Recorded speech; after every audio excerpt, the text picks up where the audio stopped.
Come on. Mama said there'll be days just like this. Come on. And speaking of this, it's like this and like that and like this. And the Cowboys coaching search should include this times more. More and more. More and more. Come on. Let's get it. As the room fill up, be sure to hit the like button. What more do you want from me? Come on. Let me know if the audio's straight. Yep.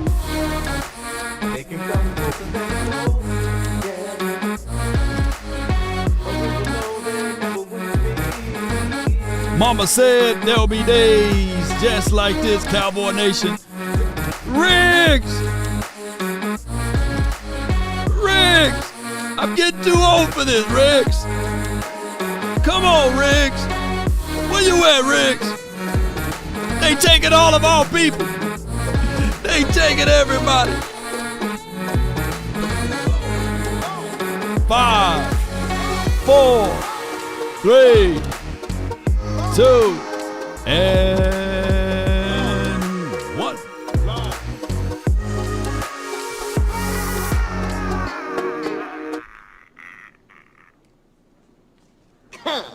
That's what just dropped them. All right, man. Don't leave me, girl.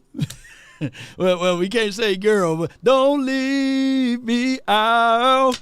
Please stay with me. Yes, I was a former singer back in the days, but I'm just playing with y'all. All right, so Joe Witt Jr., he gone, y'all. He gone since you been gone. So he's gone. And the Cowboys are now in this shadowy place where either they go with the retread, Mike Zim, Ron Rivera, Mike Vrabel. I won't put him in the retread category. I just think that he probably needs just a breath of fresh air somewhere else and step down just a little bit and be a defensive coordinator. I think the world of what he will be able to bring to the table. But to make a long story short, Dan Quinn got the job with the Washington team, and that left a voided spot with the defensive coordinator for us. And on top of that, that left a vacancy spot for a Washington team. So what he did was he scooped up Joe Witt Jr. Now I'm thinking, and I'm really thinking to myself, and I'm thinking, was this an inside job? Who saw that movie, The Inside Man? Was this an inside job? Dan Quinn already told Joe Witt Jr., hey, dog, hey, this is what's going to happen. Bump what Mike McCarthy trying to do over here and the Jones family and whoever has the record label over here. You know what I'm saying? Hey, let's go over here to Washington and you come along with me. I'll make you the defensive coordinator. Didn't give a chance for that brother to even do an interview. So you gonna leave without even talking to us? Huh? It was a setup, man. They set us up, man. Come on, man. I believe we were set up. This is where we hold them. This is where we fight. They set us up, Riggs. They sprinkle poison in our water over here. They sold us, baby. They sold us, man. That's why the defense looked the way it looked. I can't make this stuff up, man. I believe they did. You can't at least interview here? You going to pack your bags and go? You don't give them an opportunity to even sit down to talk to you? Joe Witt Jr., I'm looking at you like public enemy number 4. Number 3 got to be Dan Quinn, and then number 2 got to be Kellen Moore. All of those people, man, they shanking us in the back with the butter knife. That's what they doing. Riggs, Trojan horse, man. Yeah, it's a real effect.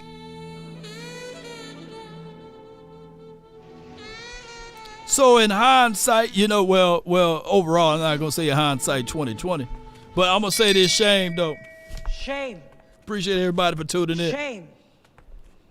Shame. So you mean to tell me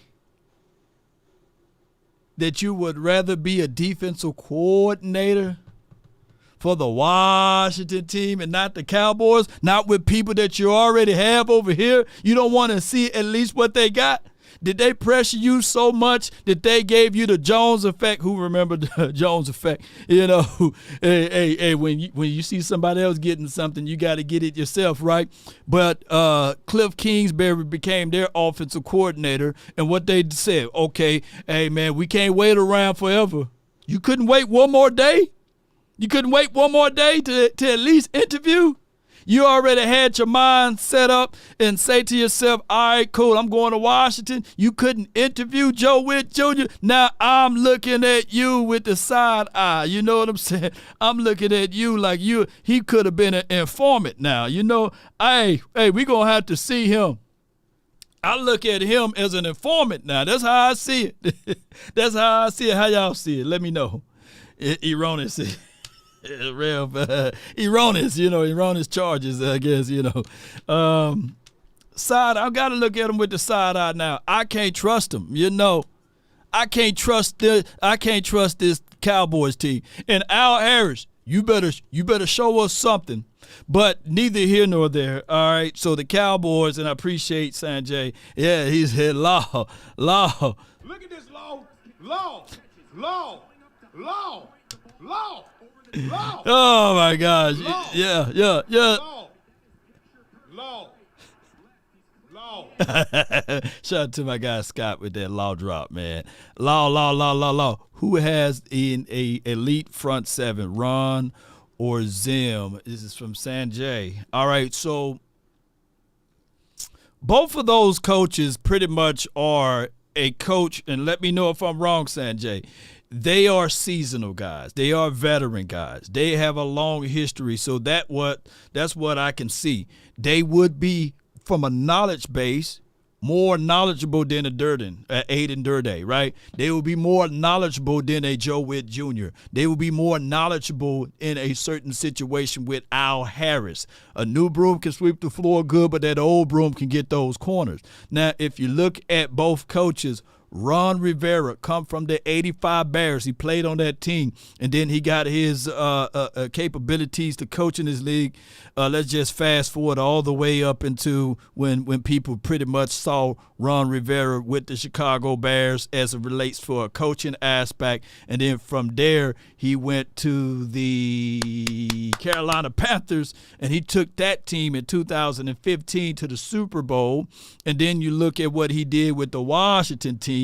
It was a mess. I don't think that the Washington team did anything that we can say, oh, wow, right? So if you look at Ron Rivera versus Mike Zim have a more of a relationship. You see, the Jones family, they move like mom and pops. They build this relationship thing. Can you go to the shooting range with me? Can you hang out with certain crowds of people with me? That's how they're going to see this relationship. And I don't think that Ron Rivera will have that relationship. Mike Zim can say, hey, last time y'all won a Super Bowl, I was on this team as a defensive back coach. From 1995, that relationship that we established all the way up into 2006, I have a better relationship. So to answer that question, who will have a better front seven, we can all argue that Ron Rivera, throughout his course of the years, coached up better up front. I think that Mike Zim, he coached better on the back end as a defensive back coach. If it was up to me, I'm a DB guy, but hey, I just look at it like this, y'all. The Cowboys 9 times out of 10, because Mike Zim do a great job coaching up, dare I say, a linebacker. So I'm looking at it like this, that the Cowboys may lean more on Mike Zim because of the relationship status, quote, that they have, opposed to Ron Rivera. Riverboat Ron. We done seen enough riverboats around here. We seen what Dan Campbell did with the Detroit Lions. That name should be Riverboat Dan Campbell now instead of Riverboat Ron. Happy Monday. This is from my guy Fred. I might have to miss it when you said it this about said this, but do you prefer a 3-4 guy or a 4-3 guy?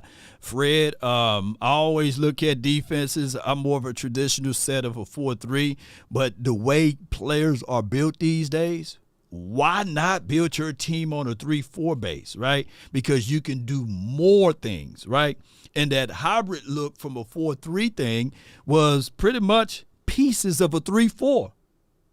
Instead of getting the hybrid car, go and give me the real car, baby. Give me the real car. You know what I'm saying? I don't like those hybrid cars, man, get this shaking when you're trying to go up a hill. I want to be able to press gas and the car go. I don't want to do all of this. Oh, man, it like to save gas and throttle and all of this stuff. No.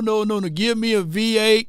If it's a V8, give me a V8. Don't give me those new styles of cars. No, talking about this is hybrid stuff and it takes this and that. Go give me the real thing, man. Come on. Are we trying to be comfortable or win? This is Sanjay. I'm trying to win, but the Cowboys front office, they love to be comfortable. Yes, indeed. Who with me, man? Who with Law? Yeah, look. Nobody want that hybrid mess. You know what I'm saying? We want the real thing. Come on, sing it with me. Ain't nothing like the real thing, baby. Ain't nothing like the real thing. Yeah, man, give me the torque, man. Give me give me more torque than V8. I feel you, Sanjay. You'll give me the torque too, though. But ain't nothing like the real thing, man. Shoot. Yes, indeed. Give me the real thing, man. I want the real thing over here. And we don't want none of that fake stuff. But out of the two teams, look, the two teams that's in the Super Bowl, do they play a hybrid style of defense or they play the real thing defense? They play the real thing. Law drives a Honda. Nah. I used to drive a Honda back in the day, but when I got fool around and try to get up a hill, that thing started Harlem shaking. I said, nah. Let me go ahead and give me a real car, a real vehicle, a real automobile, something that when I press that gas, it goes, right? And that's just what it is. I'll take Belichick, head coach, and Vavero, this defensive coordinator. All right, so the Cowboys are in that shadowy place with that. They still got contract under Coach Mike McCarthy, and my guy asked a good super chat question earlier about this right here. Sanjay says, are we trying to be comfortable or win? Well, they made it as stringent as possible with Mike McCarthy. He's not in a comfortable spot, ladies and gentlemen. Mike McCarthy is in a situation whereas I truly believe that he can't even name his own coach, right, and for the defense. And we all can say to ourselves, well, hey, at the end of the day, we gave you that option, and you brought in a Mike Nolan. We gave you that option, and you brought in a Scott McCurley. We gave you those options, and now, you got to be able to stand tall at what you're saying and what you want to do. And unfortunately, the coaching searching tree is very slim right now because these other teams, they moving, and they are getting things going. So over said, no, Law, I love my Honda. Hey, ain't nothing wrong with a Honda. Shoot, a Honda, shoot. A Honda can get you to point A to point Z. That's all you need, a point A to point Z. But, baby, when you get into that dog, when you get into another vehicle, boy, things work differently. All right, yeah, nothing like your kids growing up. I'm jacked up climate. Yeah. All right, so Jerry need to show me about going all in. He loves practice squad players.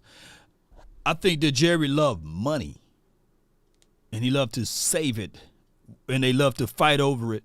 Now, although they gave us great lip services saying that, hey, when it's down to the contract parts of it, that they will not be going back and forth with everything. Let me see if I can pull it up. Bear with me while I'm going to build this plane while we fly then. And then we're going to talk about my solutions as relates to some of the pieces on the offensive side of the coin. But let me pull this up while we fly. Build planes while we fly. Check out my TikTok page too. And I thank everybody, man, for your love and support during this off season for us. But let me pull this up. And you see Jerry's face everywhere. But let me pull this up. Let me know if you guys can hear this when we hit play. Finna hit play right about now. Well, if it will play, here we go. I don't know. Hold on. Bear with me. I don't know if it can play. Is it playing? Let me refresh. It didn't like the TikTok, me pulling it over. There we go. And so if you said, well, are you interested in signing Dak and what have you and being that much more over the cap? Are you interested in signing Lamb and being that much more over the cap? Okay, you've got to look at everything. And so I won't be, and I bet you that Stephen won't be, sitting down there and recognizing, well, you've got this situation with Lamb's contract, you got this situation with Parsons. We won't be doing that because that's the wrong look right now. We've got to see how much we can get under the cap. So it's a holistic look, more so than ever any year we've had. Do you feel like there's an urgency to get the answers to those cap questions before free agency starts? Or No, there's not. That's a philosophy-based driven conversation there, ladies and gentlemen. He's speaking from a philosophy base right there. And will that work? I don't know. As far as being under the cap or being right at the cap and these sorts of things. I would tell y'all beautiful people that's watching right now, the Cowboys got a philosophy approach with this, and they will say that they would love to do it a certain way. But when you start to look and scale everything, they're going to continue to do things their way. At the end of the day, you can't escape it. And your philosophy and your principle is what it is. And, well, it ain't worked. It is for my guy, Lawrence. It's not going to work that way. It's not going to work. You're right, Lynch. It's not going to work that way.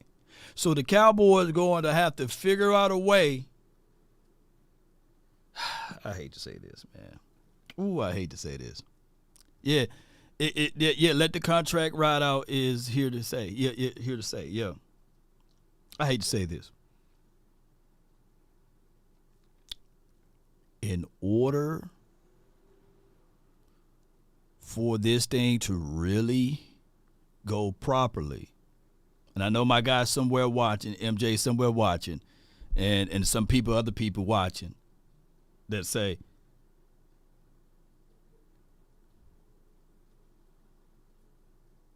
that it's not the Joneses, it's the players. It's not the players, or it's just Dak Prescott. I hate to say this.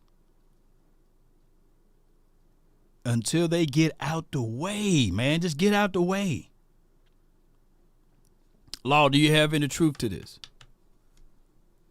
First and foremost, this is my truth. We talk about salary cap. We talk about less hands on deck with Jerry Jones. We talk about those small little things of what Stephen Jones do. And I was listening to, I believe it was my guy, Boss Cowboy Sports. He did a great job of going back and pulling up the truths. And here's 1,000 things about truth. It takes its time. It absolutely takes its time to visit you. And what happened, it could have been someone else's show, if it's not Boss Cowboy Sports. I'm quite sure of his show, what I would listen to. Credit to him. That when Jerry Jones, it could have been Skywalker's Steel show too. But I'm going to give credit to both of them. So y'all make sure you give both of those boys credit. That they pulled up the fact that Jerry Jones didn't consult with Mike McCarthy, didn't consult or even spoke to Mike, not Mike McCarthy, but yeah, Mike McCarthy, Will McClay, nor Stephen Jones. When he pulled the trigger for Trey Lance, he didn't talk to nobody. So he just pulled the trigger and said, hey, I'm going to bring in Trey Lance. That had to be a situation that not all of those guys were on the same page with that particular move. And one of the first things that he said that, hey, me being the owner and / general manager, I can make moves like this. Y'all check out those episodes, and here's my thoughts of it. If you had one mind and you guys had everybody on the same page, when it's time for you to make a move for something, everyone should fall in line. But we do know that the way the Cowboys operate is that there's an invisible fight between Jerry Jones and Stephen Jones on who is right and who need to be right about XYZ player and about how this team is operated and ran. You can't have two general managers. You can't have two bosses. That's just what it is, unfortunately. But I have a solution. I have a solution here. I said this earlier on the Twitter page, and I appreciate everybody for tuning in. And I said, hear me out. Hear me out. Cowboys, hear me out. Go get Eric Bieniemy to be the run game coordinator / offensive play caller in those situations. Whatever role that he had in Kansas City under Andy Reid, with this in mind. I think Mike McCarthy got bogged down in too many responsibilities throughout the season, especially in those big games. Let's bring in Eric Bieniemy to alleviate some of those, hey, what is this moment? And I got some great tractions off of it. Over 100,000 collectively people was viewing this. And there's a lot of people who were thinking, no, as you guys can see here. Man, what a difference a year make. Ooh-wee! Eric Bieniemy goes 1 year with the Washington team, and now all of a sudden he can't coach. 1 year.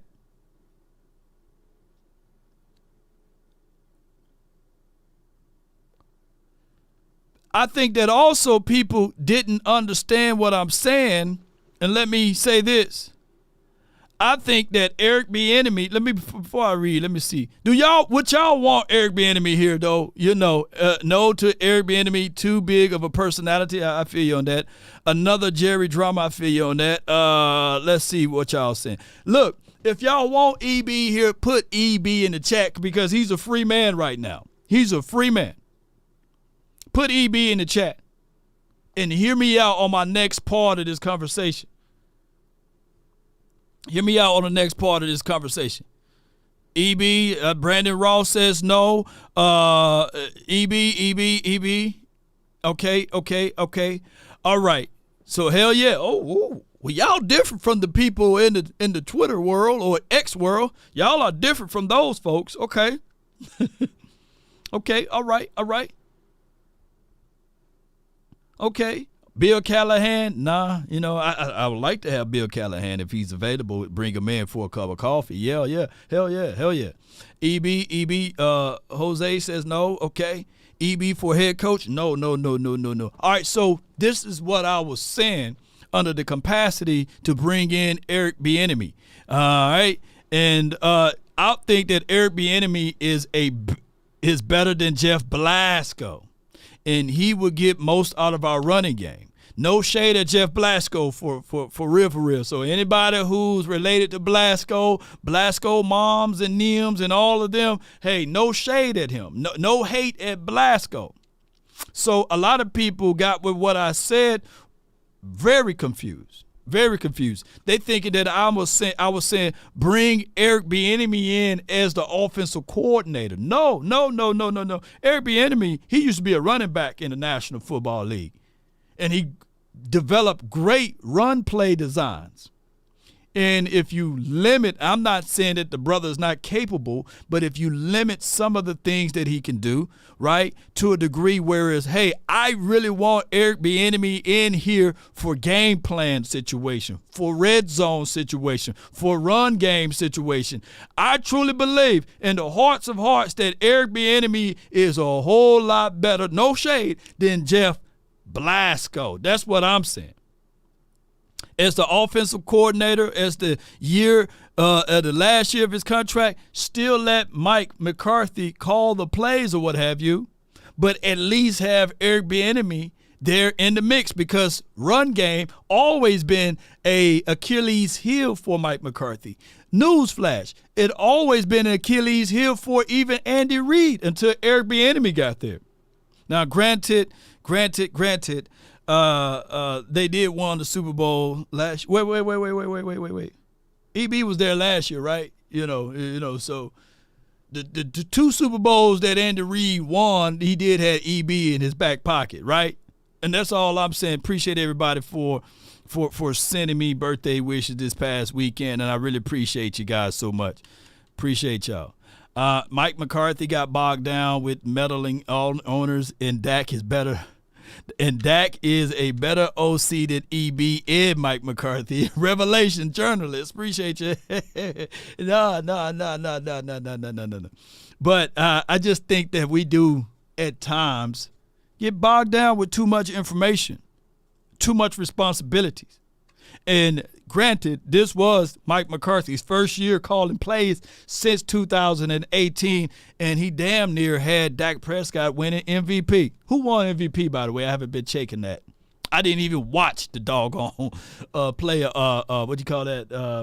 Pro Bowl. If you watched the Pro Bowl, let me know. I only saw a few highlights. I couldn't watch it. Flag football. They could have put me out there. Shoot, I could have did some of that. Stargazer, appreciate you so much for your love and adulations for the nation. Law, what do you say to those who say EB doesn't like to run the ball because they hardly ran in Washington despite poor pass blocking with the question mark? Yeah, they didn't watch a lot of tape over there in Washington land. Here's the thing. The Washington team, they gave up midway through the season. They nearly swept the Eagles, by the way. Offensively speaking, their defense was very much so trash, but they were able to move the ball pretty good. And one can argue Washington gave us fits. People will actually think that, hey, man, we blew through the Washington team on what was it, Thanksgiving Day? They gave us a little fits, ladies and gentlemen, with a quote-unquote second-year quarterback. He was Dyson. And I think that he probably finished the season number 1 or number 2 or maybe number 3 in passing yards as a second-year quarterback.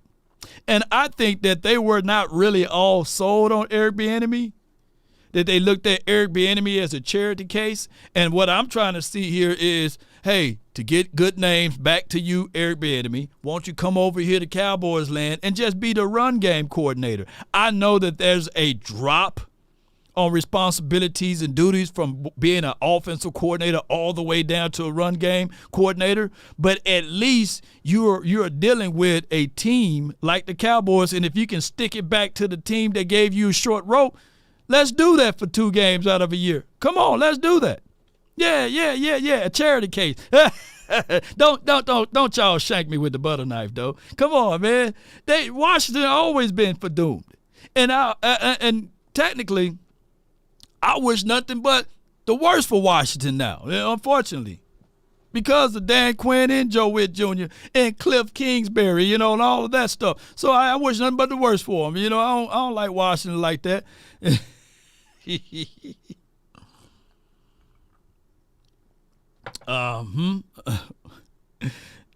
Would y'all want Washington to be good? No. But shout out to the Washington team. Law, what are his running stats? Far as from who? But those are just my thoughts of everything, and I really appreciate you guys for that. Let's listen to what C. Dangerous Lamb had to say about Dak Prescott and his chemistry. This could be a little PR talk, and he probably had to talk with his mom and them and said, hey, Mom, come on. You put me in a real dark place. Able to be a guy for your quarterback. What was the chemistry that you and Dak showed this year? What did you guys want to prove to everybody? That we're here, we're working hard, and we're definitely one of the top duos, if not the best quarterback receiver duo in the league. Your head coach will be back, calling the plays again. Where do you see this offense going from here? Up. They're only going up. We put up great numbers last year, but we're definitely looking to improve on that. Yeah, having Dak back as well, what do you guys feel like you want to build on with your chemistry in 2024? What we started, as you said. We looking to take over the reins and continue to build. difficult end to the season, but what do you learn from that, and what do you move on from in 2024?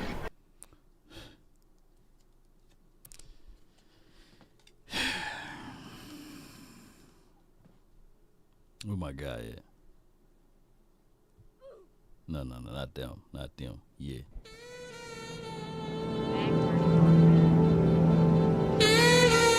Riggs! I can't take this no more, Riggs.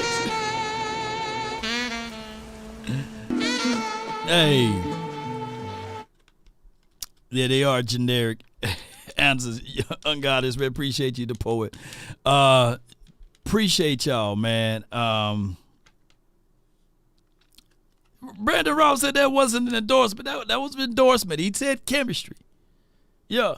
All right, so we do know that from what Jerry Jones said earlier when we posted the clip from my TikTok, and shout out to Cowboys.com, when he talked about we're not going to go into details of should we worry about Parsons' pay?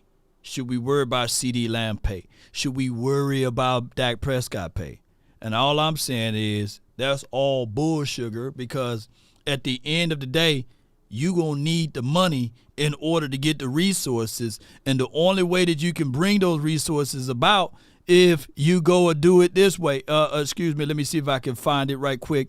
I should have it somewhere here. I thought I had it somewhere here. And, oh, man, I don't have it here. I thought I did have it here. But the only way you can go about it is via extending. Yeah, I do have it. It was high. They have to extend Dak Prescott. He's got 1 year left on his deal, and you can't franchise tag him. So the only way you can keep him is to extend him. You can't really build around him for this one all-in year because he's $59 million and change on the cap. You got to lower that number, and the only way to lower the number is to extend him, and he's worth it. Here's what I think he needs to do. And you have to extend Dak in order to have the room to do it. And I think this answers a lot of problems. You want to go. Rich was in his bag with his video, bro. Rich Eisen is in his bag, baby.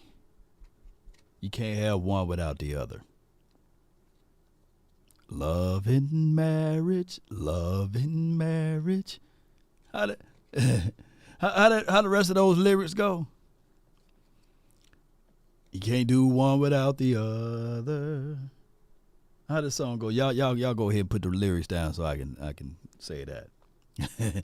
It's like a horse and carriage or something like that. And you got to figure out a way. Unless the only way the Cowboys, and I'm going to go ahead and hit this. You must be out of your goddamn mind. The only way you can get beyond this if you say organically tank for this season. Organically tank for this season. And ain't nobody on this planet that would do that coming off of a 12-5 year. Nobody. So it's just what it is. The only way the Cowboys can get beyond this mess.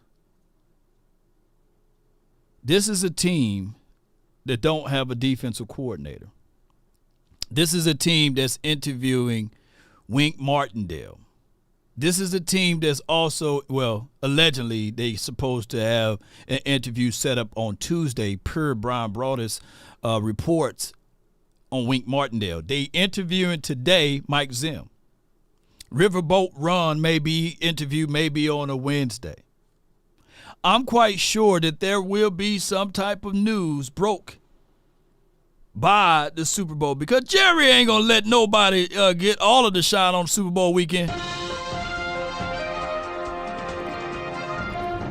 Breaking news, the Cowboys' new defensive coordinator. This news could hit either Friday or Saturday. Y'all stay tuned on who the Cowboys may sign as the new defensive coordinator. And the Cowboys may leak it and get some money first, though. They may leak it to James Slater. They may leak it to my guy Mike Fisher. They may leak it to 105.3 The Fan. Whispers been saying that the Cowboys are going to sign Mike Zim. They're going to leak. The Cowboys going to get somehow a piece of this information before the Super Bowl, y'all. That's just how it goes. Real Housewives of Dallas. Yeah. It's going to be leaked one way. Either it's going to be Mike Zim. I don't think that Al Harris, when it's time for him to interview with those boys, I don't think that he's going to out-interview Zim. I don't think that he will out-interview Ron Rivera, because the first thing they're going to ask Al Harris, what is your plan on stopping the run? What's your plan on defensive front? How are you going to utilize and use Micah Parsons? And I'm not putting my guy Al Harris in a box there, but he have no. Let me see your resume. What you got on your resume, bro? What you got on your resume? He got nothing. So the Cowboys, and then they all in the mindset of being comfortable, Dread it, run from it, destiny arrives all the same.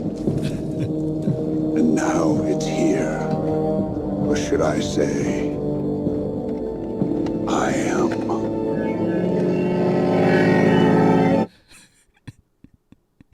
Shout out to my guy Al Harris. I would love for him. Originally, I would love for Joe Witt Jr. to get it, but shoot, he done ran off with all of the information and the receipts of everything, to oh my God, it just hit me.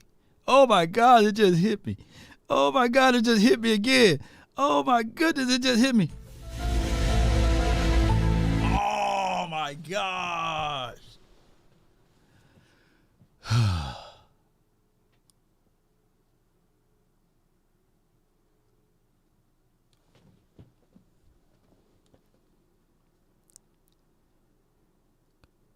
Let me hit it again.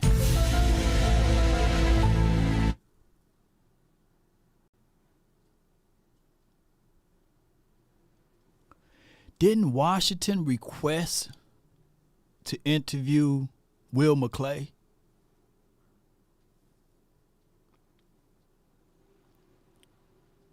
Did they request to interview Will McClay? Y'all let me know, because it just hit me, man. Something just hit me like the epiphany. Did they request to interview him?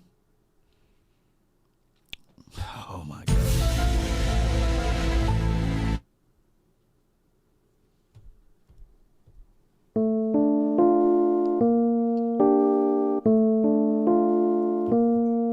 Man, my TikTok mind is going now. Oh my goodness, man. Oh my goodness. Look, the Washington Cowboys, man. They said DC stands for Dallas Cowboys, and everybody, see, they always give us hate, but the whole NFC East, they wish they were us, man.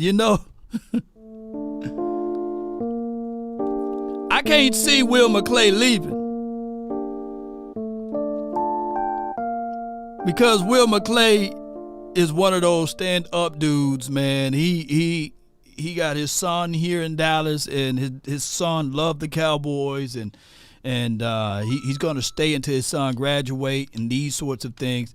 But it's quite strange to me that Washington is trying to convert themselves into being the Cowboys, and I'm quite sure as soon as his son graduates, they're going to circle the block, and they're going to try to scoop up Will McClay too. That's just what it is. He turned them down. Yes, he turned them down.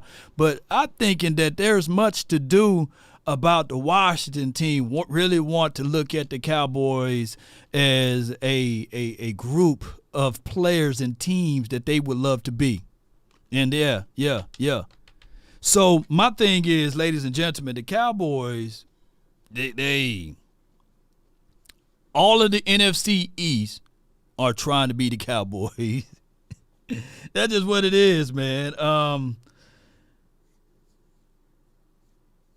It's crazy, man. Look. From those people on the East Coast, man, let me know, man, how the temperature is right now, and how they see all of the movements going. Because for one end, the Cowboys saying that they're going all in, but we don't have a long stay with our We don't have a defensive coordinator. We don't know our defense identity, what it will be, right? And all of the guys, if this happened with Al Harris saying that he would go anywhere, he would go anywhere. Dan Quinn going, even if it's in Alaska. Now, if Al Harris said that and he didn't even scoop up Al Harris, but he scooped up Joe Witt Jr., I don't want Al Harris here. To the degree where his loyalty is not with Mike McCarthy, even though he played with Mike McCarthy. His loyalty is with Dan Quinn. And that goes into a deeper level, y'all. That goes into a deeper level. Because he said that, he would go anywhere Dan Quinn goes. Even if he goes to Alaska, right? Brothers don't like the cold, man. Look, I'm telling y'all, man, brothers do not like the cold. I'm telling y'all, man, brothers don't like the cold. That means that's a double entendre. I would go to Alaska.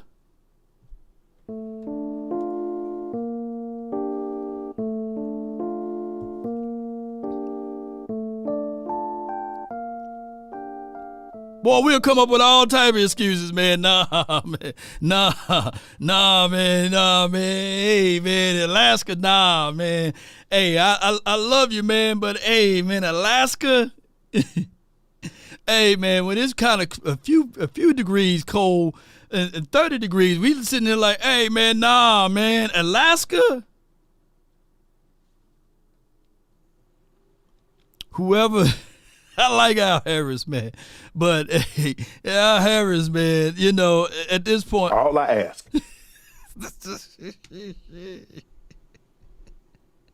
Hey, bro, come on now, dog.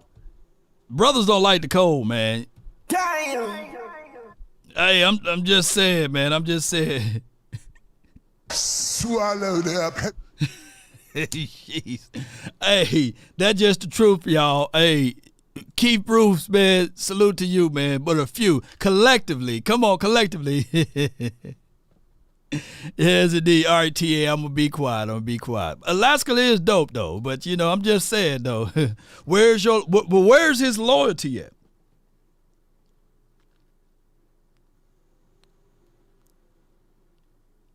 Where's his loyalty at, though,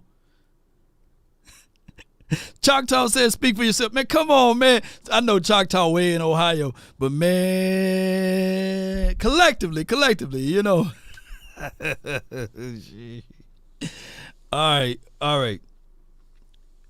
I guess some of y'all saying that y'all like the cold. Well, Law Nation don't like the cold, then, All right. So, at the end of the day, the Cowboys, when they say they going all in, you have to have a procedure, a plan, a philosophy. So if you going all in and you got Mike McCarthy on a 1-year contract, at the end of this, his contract expire, what do you expect for him? It got to be Super Bowl or bust. Super Bowl or bust. Somebody said, some people capping, 50 degrees is cut off. Yes, indeed. Yes, indeed. Shout out to all my Caribbean folks, man. Shoot. But neither here nor there. I want to say this right here. We giving away the $100 giveaway. I want you guys to be sure that you got 5 hours until the final drawing is here, and we want to be able to support people, man, that support Law Nation, and the best way would be to sign up for this $100 giveaway, no strings attached, by the way. And the more and more information is in the description box. Shout out to Rogue Shop.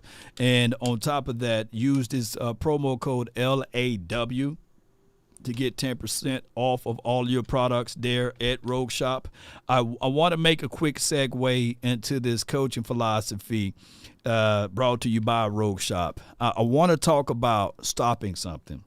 And this guy right here, Wink Martindale, is a guy that said, hey, you will know more about a team on how they used the stop game, run game. I want to play this audio and this video, and I want to get your thoughts on Wink Martindale versus Coach Mike Zim. Now, I was listening to a piece, and I couldn't even finish it all.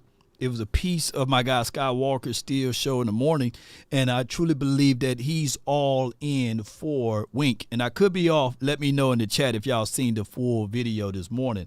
And let's listen to this right quick, and we will circle back to I've got some news over here on some of the movements of what the Washington is doing. But let's listen to this real quick. All right. We first started this thing. Our vision, fast and physical. We know physical will come with the pads. We understand that. But I like where we're at as far as fast. And I like how we're getting there, this demonstrating the physicality of what you're going to play with. Okay? But where we're at, we first started. One play at a time mentality. Do we have that yet? Getting there, right? We're getting there. Okay? Understand the importance of that play, though. This is going to be huge for us. I keep saying it, and I know we can't do anything until training camp, but we need to stop the run. It's not old school, it's a fact. If you can knock out a run game as a defense and make a team one-dimensional, because they want to throw it all over the yard anyway, but we can't give them both, okay? In any situation. Short yardage, you're going to see how tough your team is. Look at your short yardage stats. Okay, you shut them back and knock them back in short yardage, and you knock them back down the goal line. That shows you how tough your team is. All right. All right, so I'm reading most of you guys' comments here, and some of y'all got 1 foot in on Wink. Some of y'all all the way on the outside of Wink. I'm seeing some people saying, Iceberg Slim says Wink blitzes too much. C. Burleson, thank you for your super chat. Law, would you mind Rivera as the linebacker coach if offered? Yeah. Yeah. Yeah. Let Riverboat be the linebackers coach. There's no salary cap as it relates to coaching. Get you an all-star coaching crew up in here. Mike Zim be the defensive coordinator. Riverboat Ron be your linebackers coach. Hey, let's go. Wink Martindale be your line. What if Wink Martindale is just your linebacker coach if no one shoot a shot at him? That's what he's known for. He cut his teeth as being a linebackers coach for the Raiders. Got promoted to being the linebackers coach for the Denver Broncos, and then ultimately found himself coaching for the Ravens as the linebacker coach, and then ultimately getting promoted to being the defensive coordinator there. He was on that 2013 team for the Ravens, the year they won the Super Bowl. Yeah. I mean, put in all of those things. Look, I don't want us to think that Scott McCurley and Darian Thompson is the answer for linebacking coaching. Aiden Durde, I know that, hey, his name is being brought up by a lot of people as being a defensive coordinator, but I know personally some people that train defensive line coaches that's locally here in Dallas saying that they have to untrain and retrain guys that he trained. You know what I'm saying? That Durde trained. And I'm not trying to put salt on Durde's name. But those are truth, man. And Mama Durde and everybody that's watching, no shade at y'all, man. No shade at your son. He did a remarkable job. Collectively speaking. But I ain't trying to figure this thing out with Durde. Come on, man. Darian Thompson got the job before Sean Lee. What a joke. Jay Lombardi, yeah.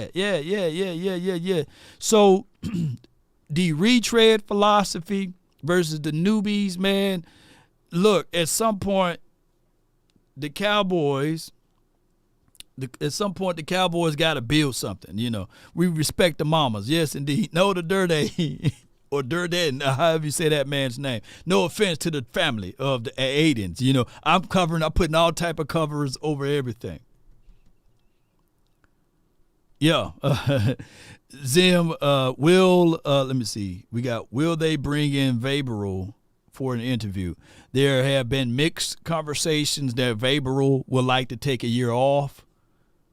But, the right call will make anybody perk up. He's too young to talk about taking a year off. Somebody pick up the phone, call Vrabel, and say, come on down to Dallas. Hey, we got these things in store for you. And no offense to anybody who say, hey, man, he's too young. Nah, come on down here and put some work in, bro. I would rather have a coach to be on the sideline, not the booth/skybox. Well, either way. Micah Parsons' mom wrote you law personally. That's amazing. This is from Rhonda's. Yeah. Shout out to Mama Parsons and everyone. But I always had to put cover over everything. Michael Pickett Fryer says, I want Bill Cowher. Yeah. I hope Dak Prescott is pursuing Sean Lee. There could be a situation there. All right, so since we pressed for time, it's 1:38. Let's see if I can just be a little nosy right here. Hold on. Let's be a little nosy because my guy always posts some great stuff over here, and I want to be a little nosy on what they are talking about. And this is Andre Jackson. He says, I know just from talking to people around the league that Cliff Kingsbury is a Michael Penix guy. Pause if you guys heard that wrong. Washington looked potentially to be the best overall player in the draft, Marvin Harris Jr., and then draft Michael. You ain't going to say that man's last name again. With their second-round pick. Okay. Here's the thing, though. The Washington team been chasing a quarterback since they got rid of their quarterback that everybody talked bad about. They've been chasing a quarterback. Let me know if I'm wrong. Because ever since they got rid of their quarterback, who is Dak Prescott's cousin, they've been checking. They've been looking for a Kirk Cousins to be over there. Let me know if I'm wrong. And the Cowboys can find themselves in that same boat. Get rid of Dak. And they've been chasing. How many years have it been since the Washington team been looking for a quarterback? Quarterback purgatory. They've been drafting. They've been looking under rocks, stones. They done paid Alex Smith, and he got broken up like a pretzel. No shade at that. And no jokes at that. But they've been looking for it. It's been a while, huh? Yes, indeed, man. Yes, indeed. For a long time, they could have just kept Kirk Cousins. Yes, indeed, since they messed up RG3. Yup. So all I'm saying is a lot of y'all will say, hey, man, just get rid of the quarterback. You could be like Washington looking for a quarterback, and they're going to be looking for another quarterback this year. And it takes about 2 to 3 years for to catch that lightning in the bottle and these sorts of things. And the craziest thing of it all, we ain't going to let them. Because I can foresee my Cowboys still sweeping the Washington team. I can foresee my Cowboys still sweeping the Eagles. Well, they what? We won one, lost one with the Eagles this last year. But one can argue we shot ourselves in the foot more so than anything. But I can foresee my team sweeping the Eagles, dare I say, and I can see us sweeping the Giants, who don't have a quarterback nor a running back. So it is what it is. We better. That's what. Yeah. That's what I'll try to tell my guy, Big Game James. I know he's mad about a whole bunch of stuff, but hey, it is what it is. Cowboy Nation, what I want to do at this time is, and y'all got to keep it quick because I got an appointment to do in a couple of, we're at the top of the next hour, so we should be able to get these conversation going. Call my phone, hit my line, only ones who down for. Oh, and I want to say this too, ladies and gentlemen. Eric Bieniemy is still a good play designer, play caller. Don't get fooled with what he did with 1 year with the Washington team. Now all of a sudden he can't coach anymore. Don't do that. Come on. The phone line, the hotline for your mind is brought to you by Rogue Shop today. Be sure to check out rogueshop.com where you can get all of your information.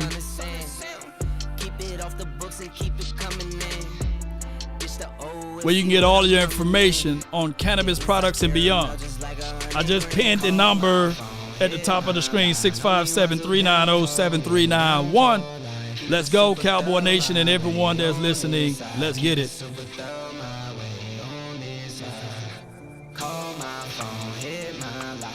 Come on. Shout out to all of the Aquariuses out there. Salute to y'all. One love to y'all. DC for life, not for short. Be sure to check out Rogue Shop. Use promo code LAW. Come on, get your thoughts together. There are 3 participants in the Shout out to everybody who been part of this. Let me make sure. Mic check, 1, 2, 3. Man, the first person in line for your mind is from the 815, Brandon, not Rick Ross, but Brandon Ross. You're live on the Nation, brought to you by Rogue Shop. Talk to me. Can you hear me? I just want to know that first. Can you hear me? Yeah, I can hear you, dog. Let me know if the audience, man, can y'all hear my brother from another mother, Brandon Ross? Can y'all hear him? Oh, they for sure can. They ready for this fight. Okay, fire off. Okay. First off, happy birthday, man. Man, appreciate you, man. Happy belated birthday. Hey, appreciate you, man. I'm just glad to know that me and Roger Staubach share the same birthday month, man. That's legendary, man. You know, I'm born February the 2nd. He's born February the 5th. His birthday today, man. So shout out to Roger Staubach, man. I feel good, man, to be in great companies of the Roger Staubachs of the world, Michael Jeffrey Jordans of the world, and now you have Law Nation, baby. Come on, man. Come on with it. Yeah, thanks for setting me up, Law. I want to also say shout out to Law for sharing a birthday with a quarterback who can actually win. Man, come on, man. Moving on. Go ahead. So, Law, I like to go back. I was listening to some shows you did about a year ago this very same time. I'm not going to get into it right now. But I promise you, I'm gonna let you know everything you said, and I don't know if you still sticking to your guns. But I'm not even gonna go there yet. Okay. But I had to do this because I'm coming prepared next time when we have enough time. But anywho, we do not need Eric Bieniemy. I'm old enough to remember y'all was telling me Mike McCarthy was doing such a great job. We had the number one out. And y'all just told me Dak Prescott is a better play caller than all those guys. So I'm gonna move on from Eric Bieniemy. Hold on. Before you go into that, let me give a little rebuttal to that conversation. Go ahead. Wasn't Andy Reid doing a great job before Eric Bieniemy got there? We gotta keep it real, Law. Can we keep it real? Okay, Eric. I think what you were calling for is what Eric Bieniemy was doing with the Chiefs. So to be fair, like he was doing his job. I think his job was to be like, hey, we ain't doing this shit right. Let's get it right. Like I think he was that type of guy. Like, hey, let's dot our I's and cross our T's. He was that guy. I think that's what you're calling for him to be in Dallas, right? If I'm hearing it right. Right. I'm bringing in EB because for one, he come in, he can lay his 2 Super Bowl rings on the table, right?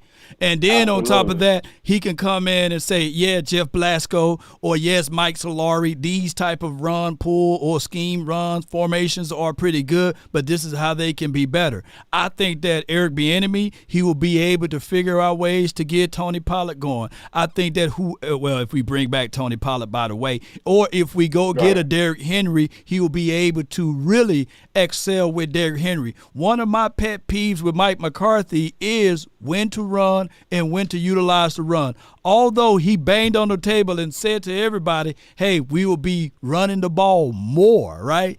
He didn't do that. Right. Just like he said that he lied to get the job to say, hey, I watch all of the tapes of the Cowboys' philosophy and principle of offense, and this is what they needed to do better. And then for us to find out 3 to 4 months later that he was saying, hey, man, I was just trying to get the job. I think that Mike McCarthy did the same thing this past season, too. Law, I can also say that he got caught up just like you did. Because before the season got started, when Kellen Moore was still our offensive coordinator, Law Nation used to tell us about the formula. I can promise you from like week 4, matter of fact, I can promise you the whole entire last of this past season, Law Nation Sports never mentioned the word formula. 22 to 27 passes, rest run. I can assure you Law Nation never brought that up. So I can probably say Mike McCarthy got caught up just like Law Nation. I want to move back to the defense, though, just for a moment. Go ahead. Look, guys, name the black defensive coordinator you like. We're not gonna bring him in. We just got it's Black History Month. I'm not gonna do that. We're not gonna hire no black guy. So we're not doing it. Wait a minute.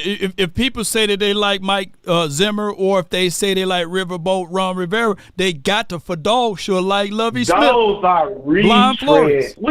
Those are retreads.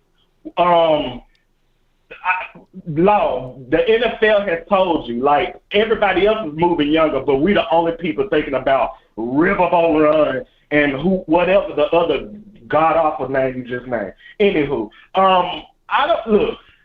we just need somebody to say, hey, we need some linebackers. Whoever you bring in, we need linebacker play. We need better cornerback play, which Trevon Diggs will help there. Deron Bland going back to his natural position of slot will help. Us getting out of Jalen Johnson from the Bears will also help. We need at least I'm talking, not count Michael Parsons, not count Overshawn. We need 2 at least good to very good linebackers in here. That's just a fact. I think we need to go all in on defense. I actually been the only one saying this for like the last 3 years on this very airway. I want to also go back to that because I know I don't got that much time. Yeah. The plane is showing up, man. Go ahead. Make it quick. Let me land this thing. Okay, guys, we like to listen to people who love Dak Prescott. Can we actually listen to the people who actually put Dak Prescott's feet to the fire? All I'm saying is the Cowboys have forecasted for like 2 years now. They're not re-signing Dak. We're going all in on this year. I have to believe what they say. You're only saying he overpaid for a guy. Unless Dak takes a hometown discount, we have to focus on winning this Super Bowl because I don't know what our team gonna look like once we all right, Brandon, man. Appreciate it. Thank you so much for calling in, bro. Yeah. Shout out to the nation. I'm more confused than what I was when I first opened the line up. But we already broke this down. Love in marriage, fits together like a horse and carriage. However this song goes, I'm gonna get the lyrics. Somebody posted this. Y'all failed me on getting the lyrics together for that. But you can't have one without the other. However that song goes. You got $59 million of a cap hit. So you won't be able, let me get this plane. I got a plane landing on myself. You won't be able to do one without the other. You can't do one without the other. Let me let my guy Montana in from the 614. You're live, and the phone line is brought to you by Prize Picks. You in the mix, man. Talk to me, man. How you doing today? Man, I'm doing great, bro. Talk to me, man. Hey, man, buddy weird, bro. He can't go 2 seconds without talking about another man, bro. God damn. Let it go, bro. Let it go. Let it go, man. Yeah. Happy birthday to you, man. Another year, another day, man. You're getting wiser, you're getting stronger. Yeah. Appreciate you, bro. Appreciate you. Nah, man. I appreciate you, man. Man, I ain't got much. I was just having a conversation. I don't know if you know about Amp Sports, but we was just talking back and forth about football, and I told him, man, I said, look, man, the NFL in Vegas, they see they gotta have Dallas in that Super Bowl to boost those ratings. Yeah. Revenues, man, they need it. But they know it's on the players, the coaches, and the front office they gotta want it just as much as Vegas do. If they don't want it just as much, man, us fans, only thing we can do is combat it by not supporting, not paying all this money and keeping Jerry's pockets fat. We gotta do what the Raiders fans did, man, to Al Davis. What they do, they stop showing up. They start hitting Al Davis in his pocket. He starts seeing the white lighting. He's like, hey, man, I gotta change somewhere.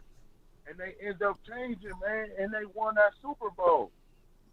Yeah, they got what? It's crazy parallel, man, because Al Davis got 3 Super Bowls. And he got a son with a bowl cut, you know what I'm saying, that's running the operation now. And now you have Jerry Jones. When it's time for him to leave, you know, he going to have Stephen Jones up there. I don't think he's going to have the bowl cut. But it is what it is. It's the same situation, similar.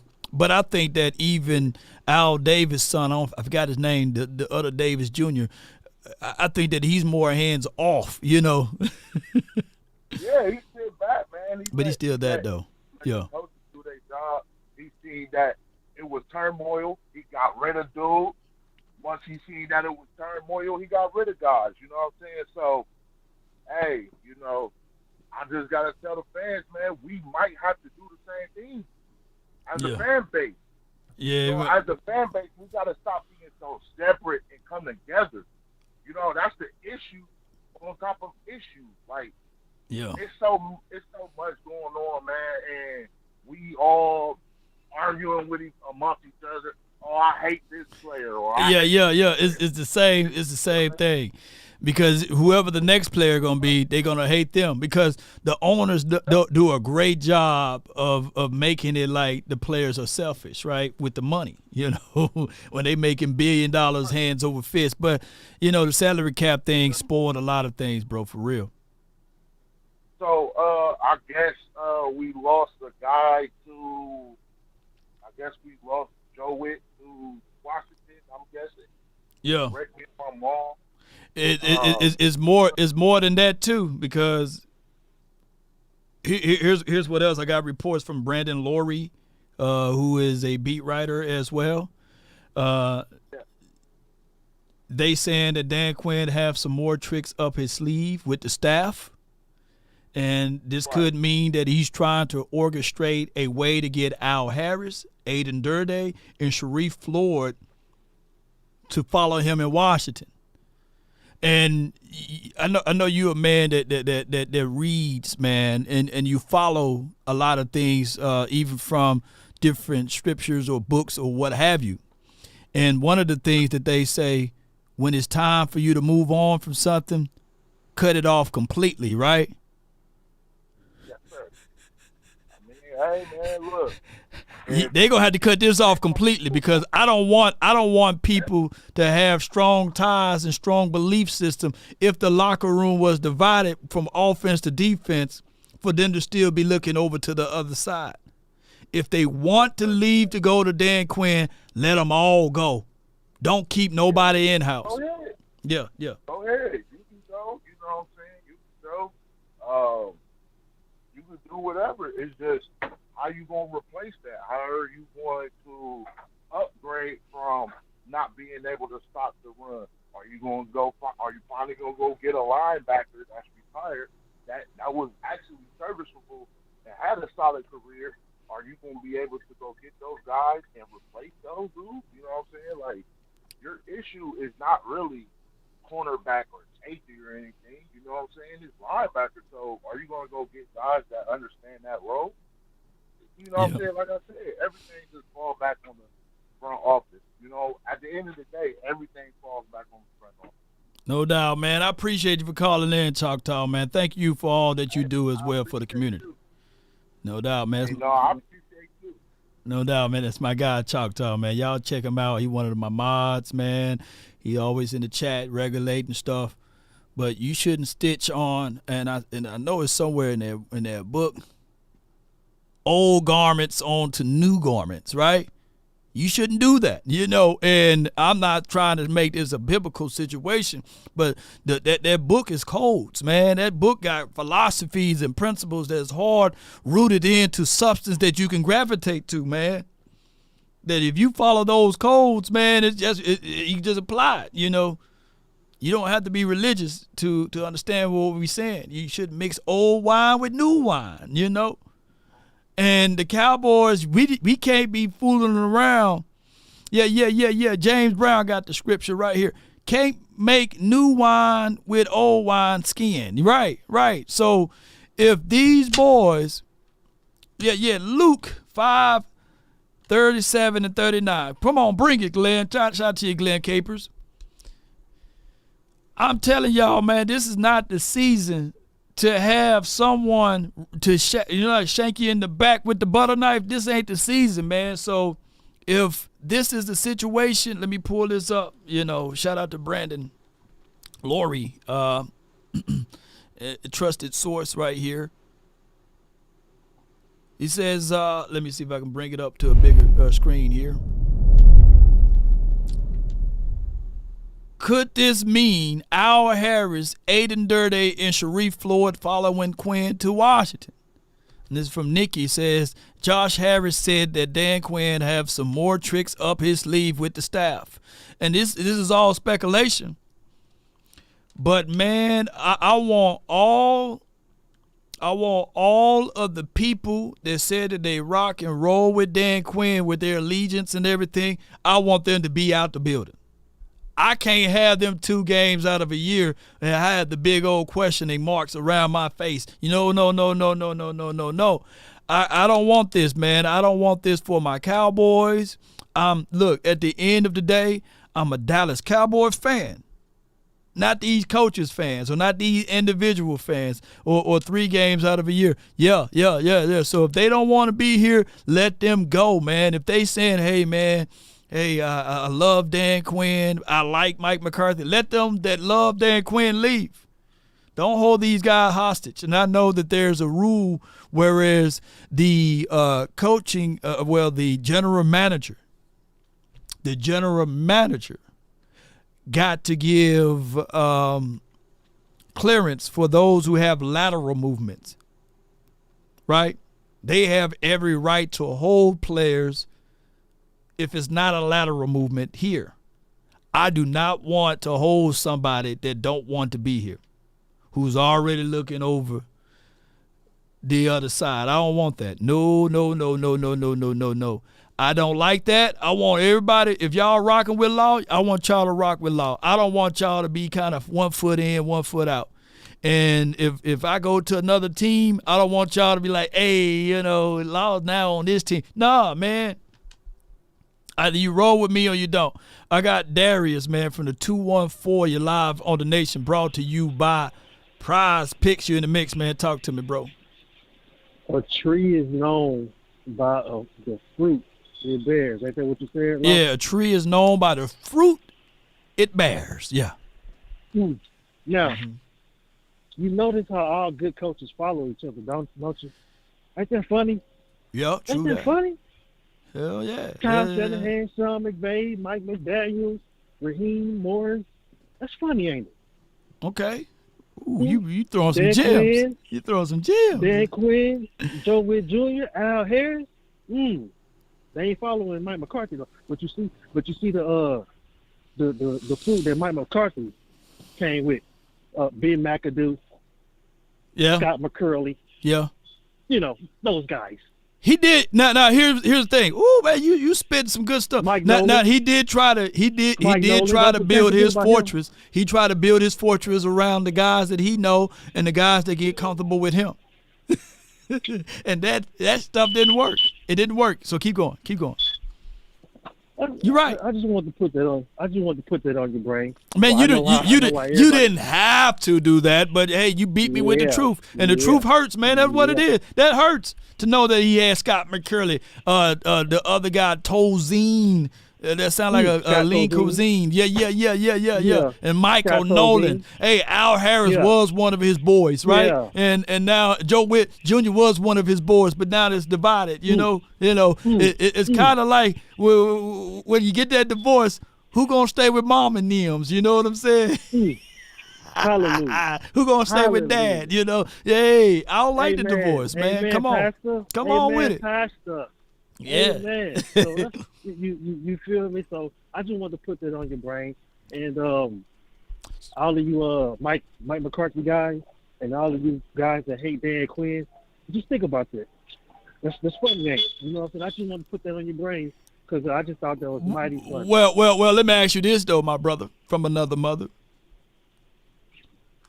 Who did you trust more? Mike or Dan? I trusted Dan Quinn. You really trust Dan Quinn? You like know that? I trusted my boy Dan. You my trust boy your boy. Dan. My boy Danny Q. Danny my Q. Boy Danny Okay. Q. Now why? Why? Now why did you trust Dan Quinn?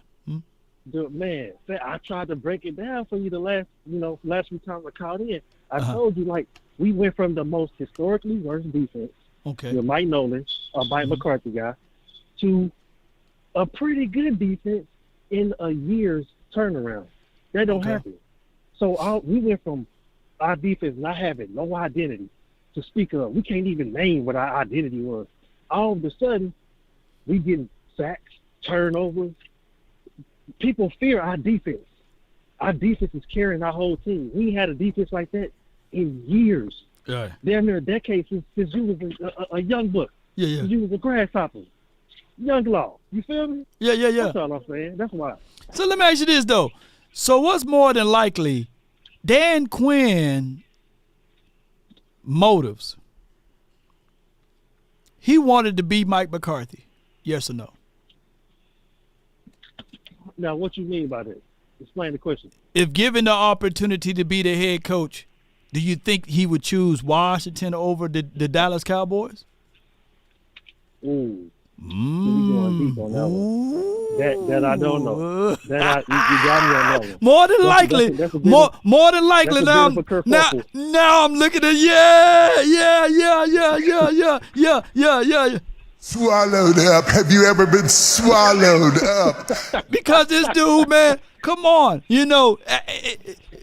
More than likely, if Dan Quinn was given the head coaching opportunity, you would have Joe Witt Jr. still here. You would have Al Harris still here. You would have all of those boys who's willing to move and rock still here. So it's quite strange to me, man, that could have been a Trojan horse inside the old Cowboys organization. A house divided, can't stand it all, man. Hey, man, oh my goodness, hey. Swallowed up. Have you ever been swallowed up? I can't trust him, man, because he was looking at it like, if I do this, if I play this off the right way, that's my job. That's my job. I can be the head coach. You know what changed? You know what changed after week 5? What's it? Mike McCarthy did like this and open up everything.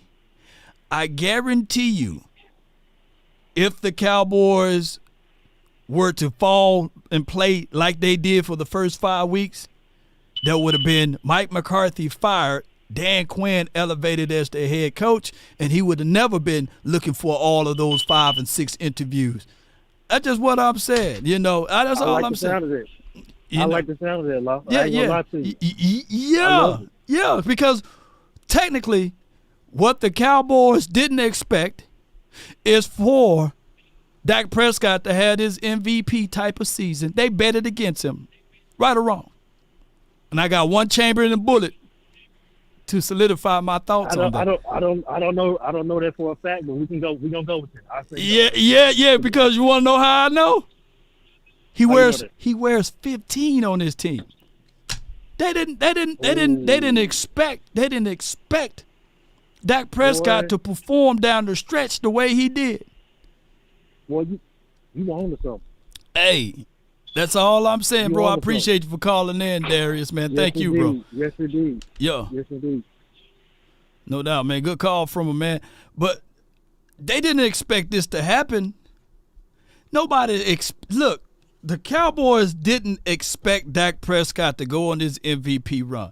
For damn sure, they didn't expect for him to have these type of numbers because they were scared going into week 1, week 2, week 3, week 4, week 5. Until after week 5, they opened it up for Dak Prescott to do things, right?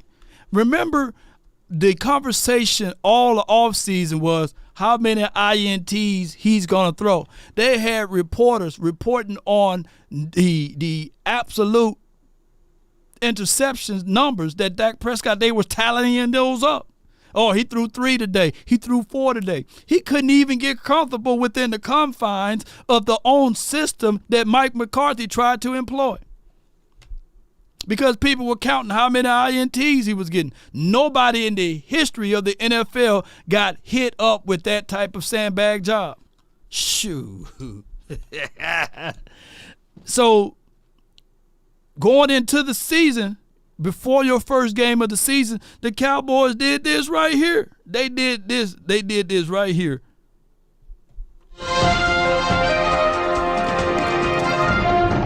Breaking news, the Cowboys signed Trey Lance to the Cowboys from the 49ers. They will be offering the 49ers a 4th-round draft pick. Meaning that they didn't have full faith in Dak. Shoot. They didn't have full faith in Dan. No. They didn't have full faith in Mike McCarthy.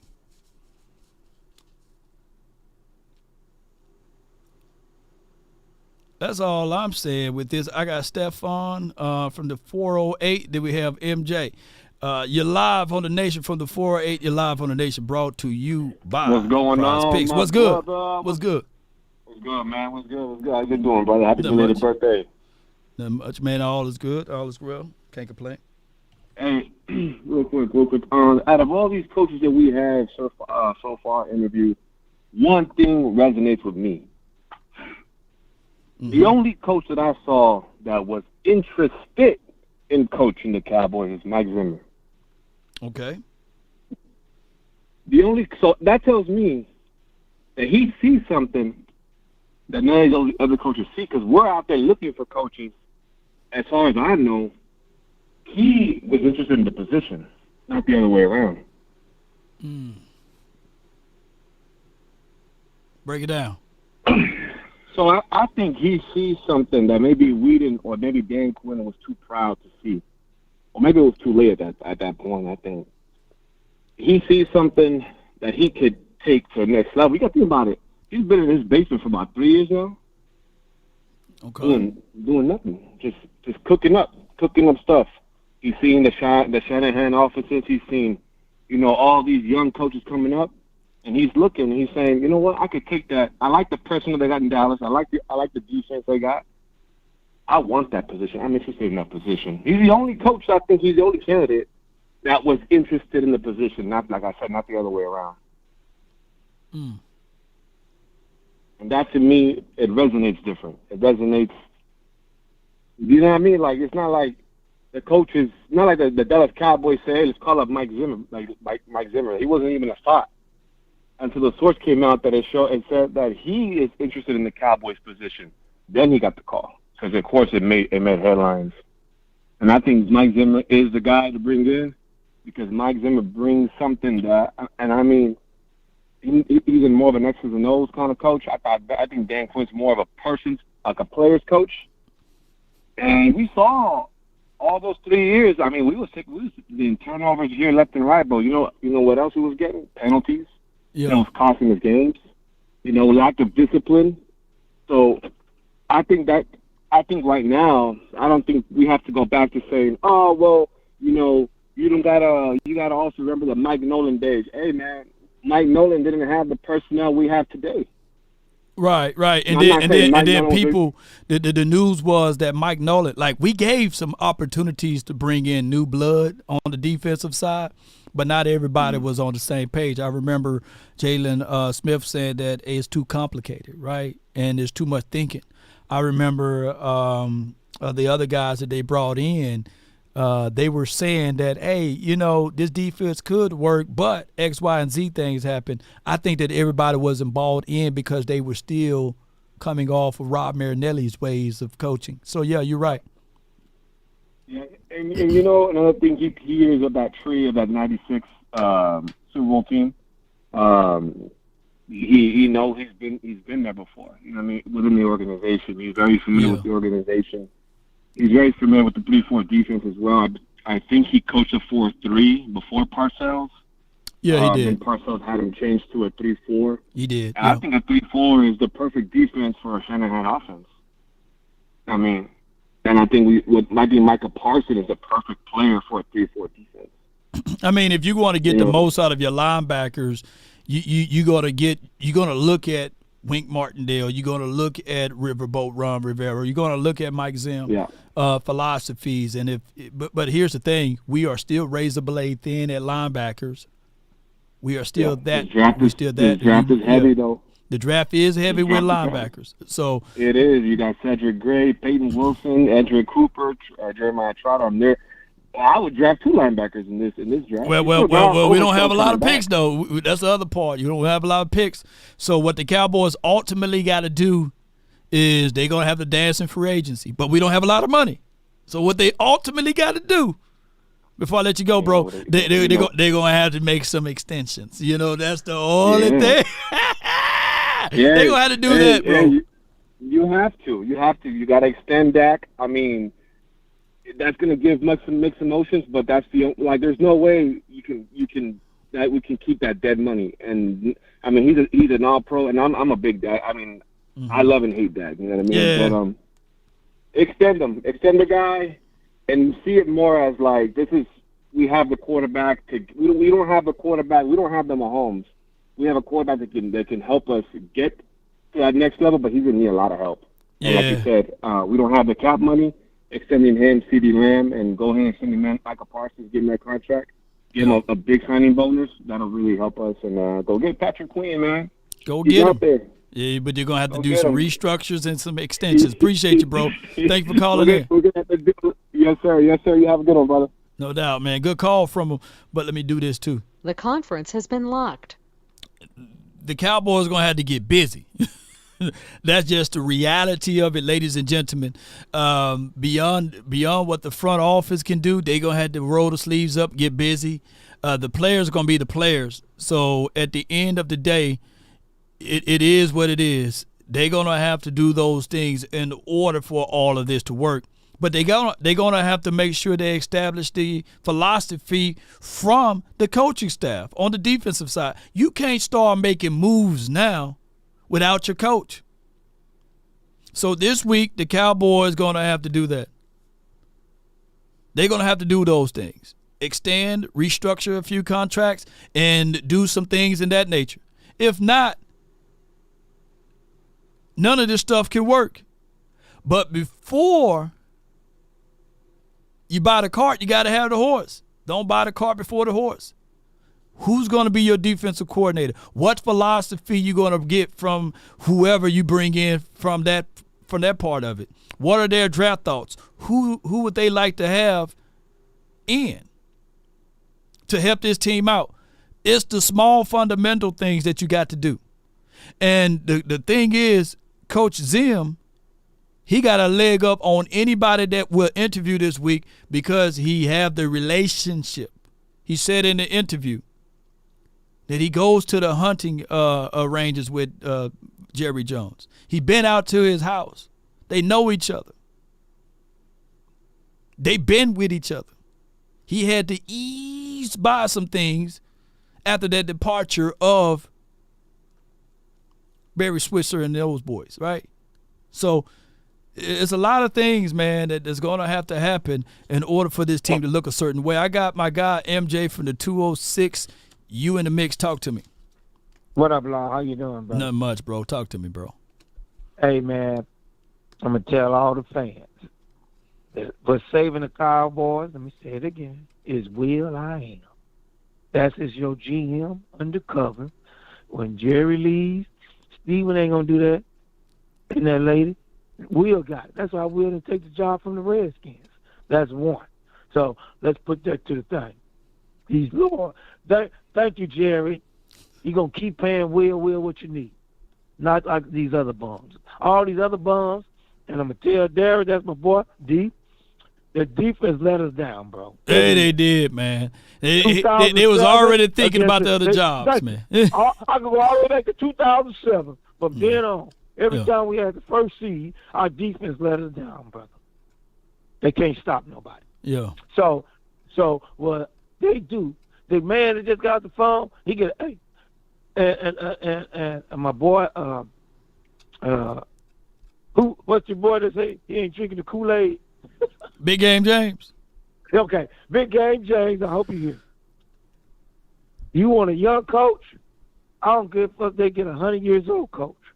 I want a coach that know how to coach, put the players in the right position, and give me my big nasties in the front. Yeah. And that's Zimmerman. Zimmerman always have big nasties in the front. Now you go draft them 2 linebackers. Now you got your king that you can play all over the field. Okay. They don't know where he coming from. They're going to play like they blitzing. That make the 49ers panic. That make the Cardinals panic. That's going to make Philly panic. Zimmerman is our man. He already know because Zimmerman. You all in? You all in on Zim, man? Coach Zim, okay. My boy Zim. Okay. Zimmerman got them. Zimmerman said, "Oh man, I got all pro. I got all pro corners. Do you know how that's easy? That's gonna make it for my linebackers can get a lot of sacks.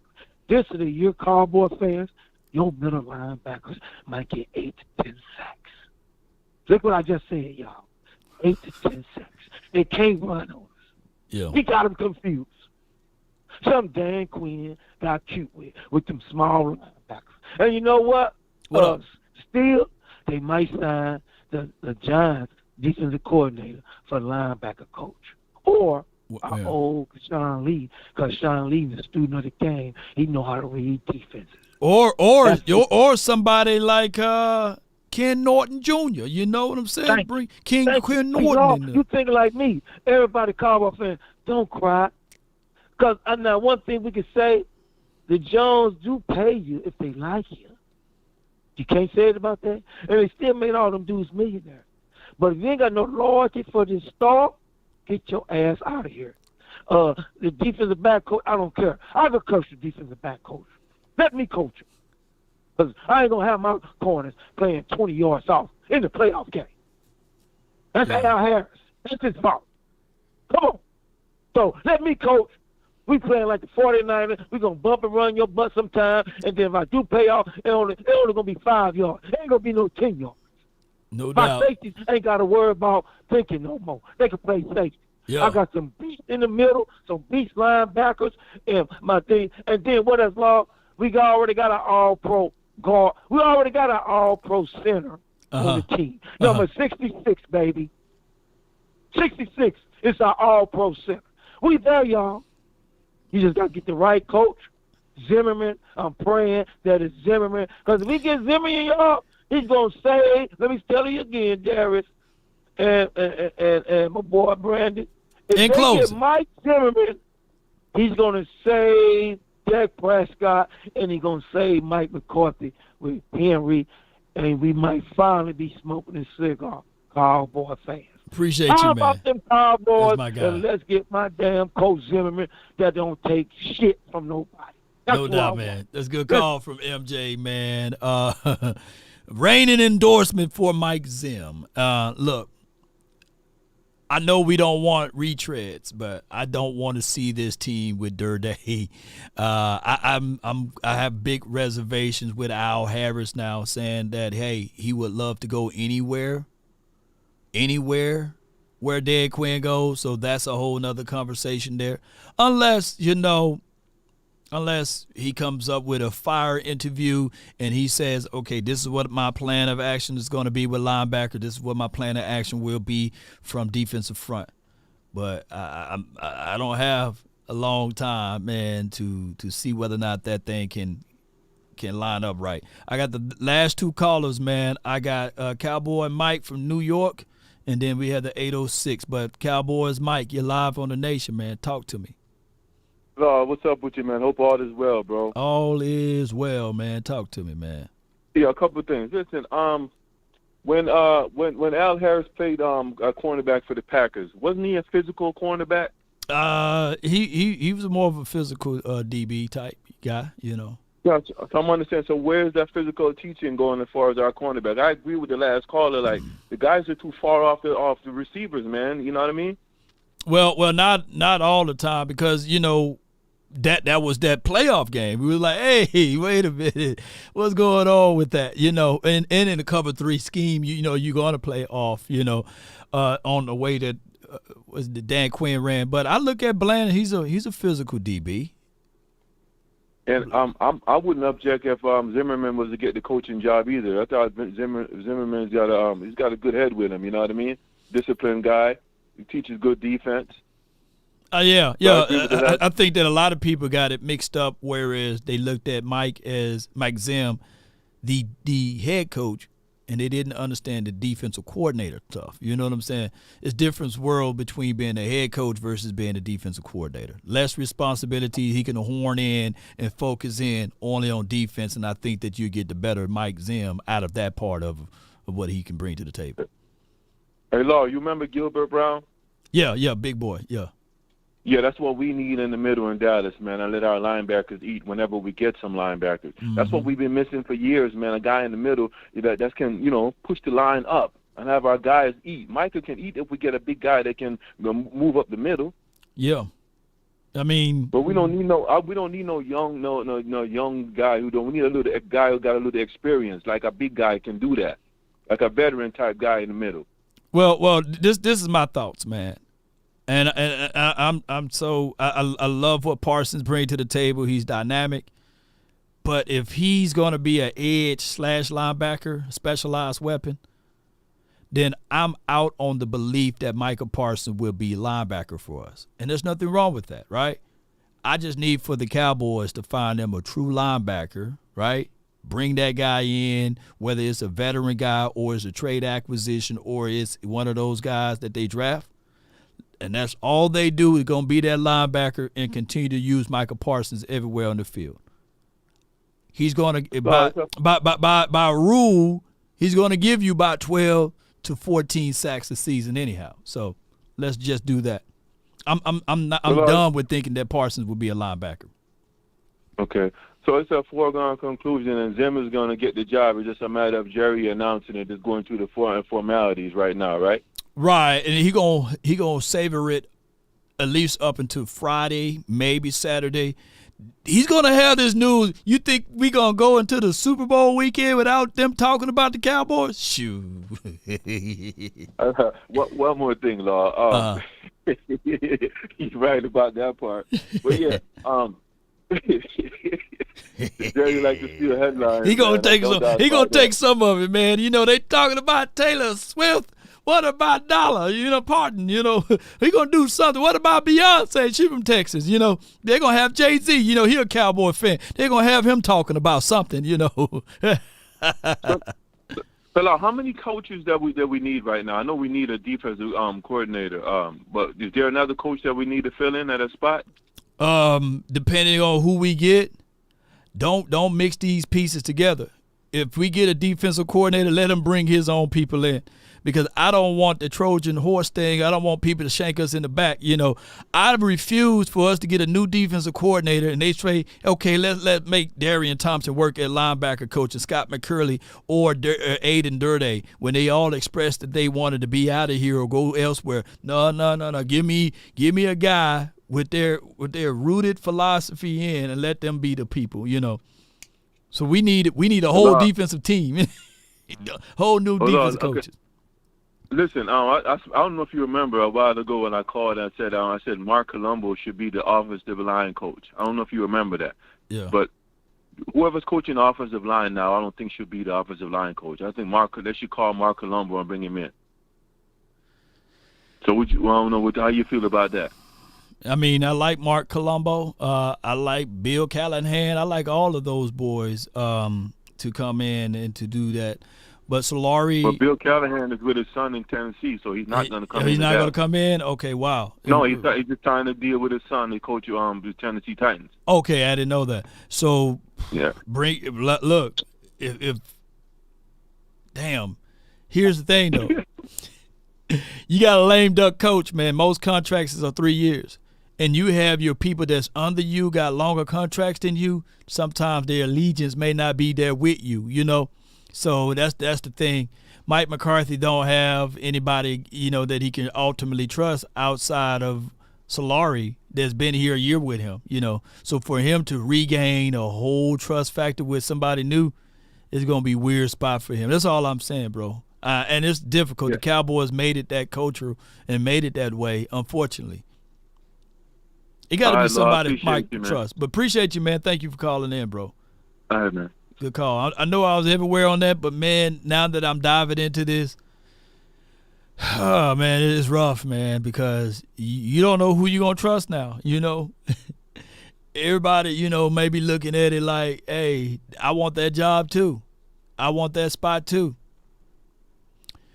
806, you're live on the Nation, brought to you by Prize Picks. You in the mix. Talk to me.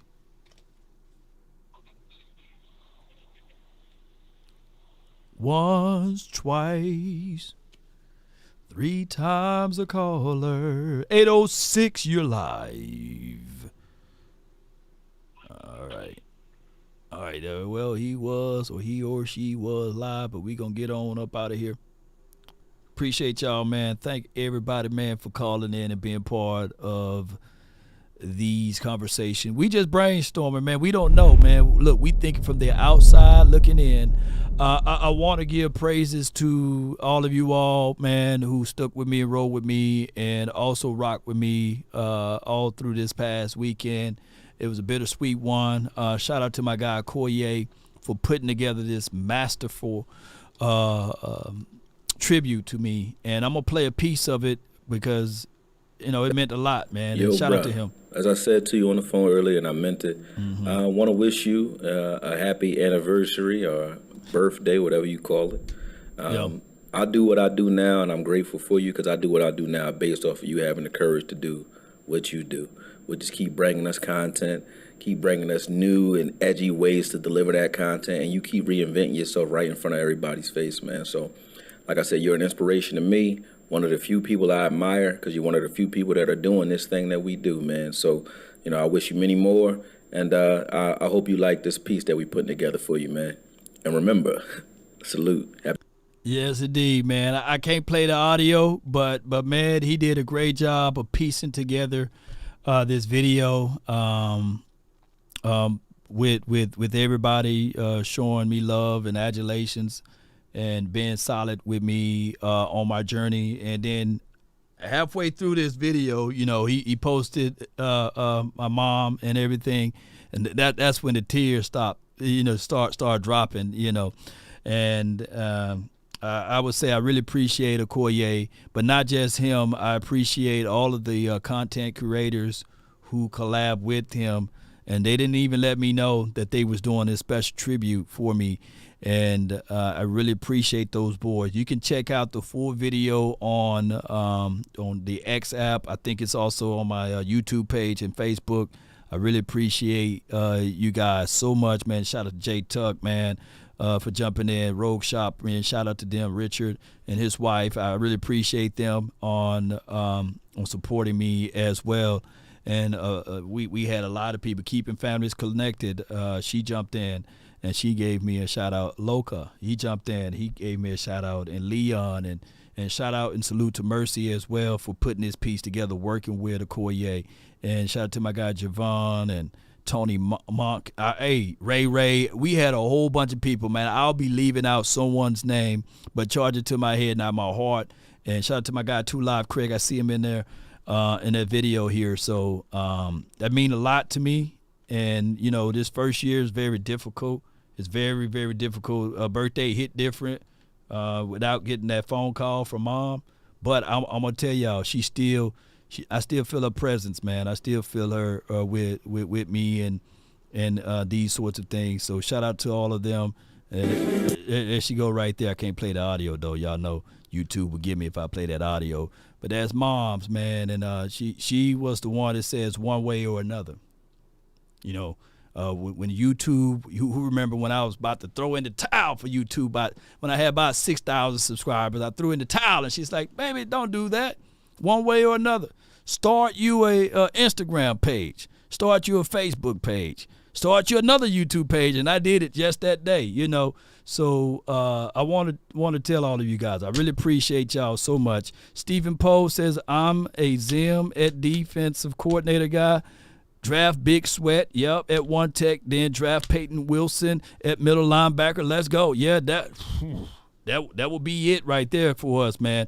Appreciate y'all, man. Thank everybody for tuning in.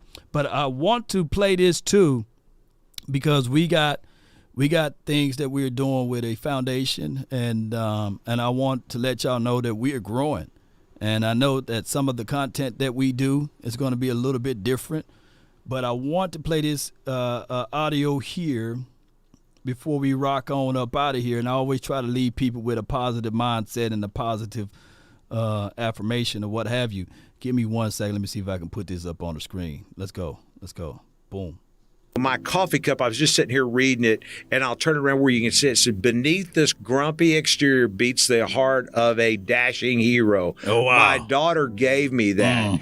Who's going to be a dashing hero with our foundation? Because literally what happens is you don't think like it's a little bit, if you're a redneck and you're going, man, my opinion don't matter. I've heard so many people say, my vote don't matter. Right. And I don't care if you're Democrat, Republican. I'm not going to get into politics. But I tell you what does matter is your prayers. Right. Because that's really what this country needs. We need to come back together as a country and believe and pray and help everybody. And that's what Miracle Farms Foundation is our goal is to help this year feed 1 million meals. Right.